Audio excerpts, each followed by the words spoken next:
Support WrestleTalk! Order the magazine using the link below. The world of wrestling can often be seen as a big, overblown comic book come to life. We've had clowns, superheroes, warriors, and wizards. And with any comic book setting, you need to have your spooky characters. The problem is, not many of them work. Outside of Kane and The Undertaker, have there really been any successful spooky characters in WWE? I am Luke Owen, and here are 5 spooky characters that failed in WWE.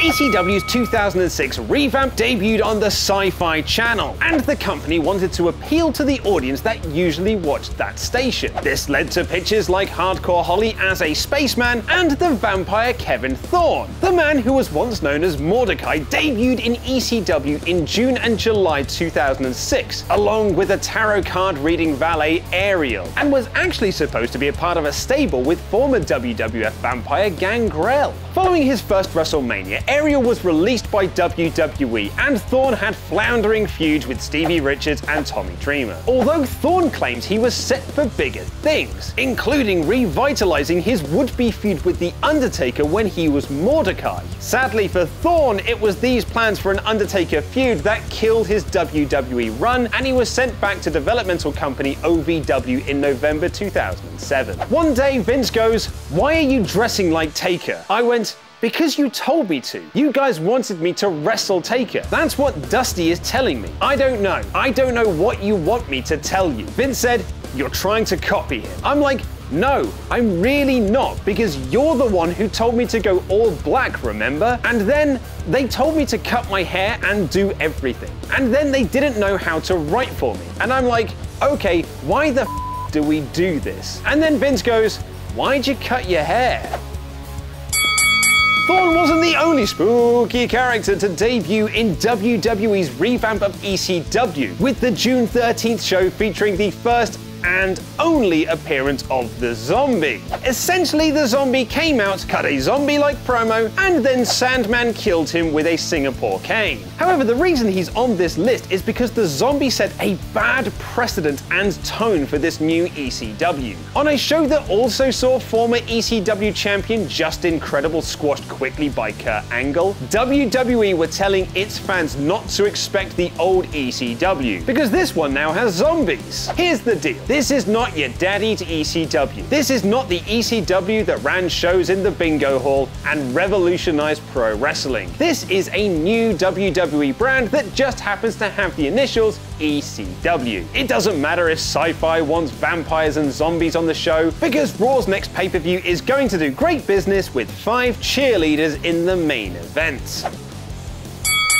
Before he was preaching that pimpin' ain't easy, the Godfather was known as Papa Shango, a voodoo practitioner who carried a skull to the ring and could control the arena lights. He had a very auspicious start, however, when he botched his run-in on the main event of WrestleMania 8 between Hulk Hogan and Sid Justice. The idea was that Papa Shango would cause the DQ by breaking up the pin attempt from Hogan following the leg drop, but missed his cue, meaning Sid had to kick out and Harvey Whippleman caused the disqualification instead. The Papa Shango character lasted around a year, and his only feud of note was with the Ultimate Warrior, infamous for the unintentionally hilarious moment he placed a curse on the Warrior to make him vomit. What's worse is that this didn't even lead to a match, with Warrior instead challenging Randy Savage for the WWF Championship at SummerSlam, and was then released a few months later. Even by 1992 standards, fans reacted poorly to Papa Shango, and he was voted worst gimmick and most embarrassing gimmick in the 1992 Wrestling Observer Awards. His series with the Ultimate Warrior was also voted the worst feud of the year.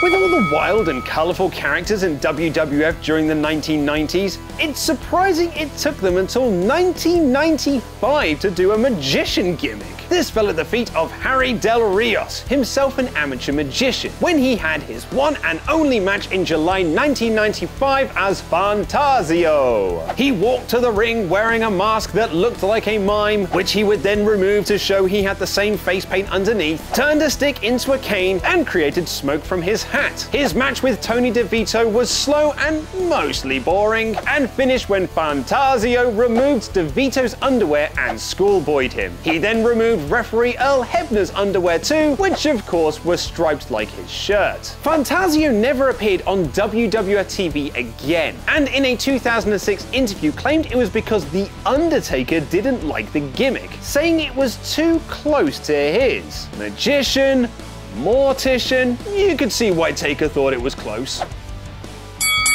In early 2005, WWE began to show vignettes for an upcoming character called the Boogeyman, a creepy character with missing teeth who quite liked the taste of worms. However, the Boogeyman hyperextended both knees, which delayed his debut and push, which would be the story of his career in WWE. His first official match was in December 2005, and then had short feuds with JBL, the highlight of which saw the Boogeyman biting off Jillian Hall's mole, and Booker T, culminating in an awful match at WrestleMania. It was an incredibly short match, and that's because the Boogeyman had once again injured himself. He was promoted to return later that year, but was then sent to Booker T's training school and wouldn't come back to SmackDown until December 2006, defeating The Miz at Armageddon. After some non-eventful feuds, Boogeyman was moved to ECW and did nothing of note before being released from WWE in 2009. Marty Boogeyman Wright was released on the 4th of March. Honestly, I was surprised he lasted this long. The deal is, he did have a unique gimmick that was effective a few years back on SmackDown because he was so different from everyone else, but it wasn't a gimmick that had legs. But what about 5 awful gimmicks that nearly happened? And what was Triple H's missing faction? Click the video to the left to find out more. Press subscribe and support WrestleTalk on Patreon. I have been Luke Owen, and that was wrestling.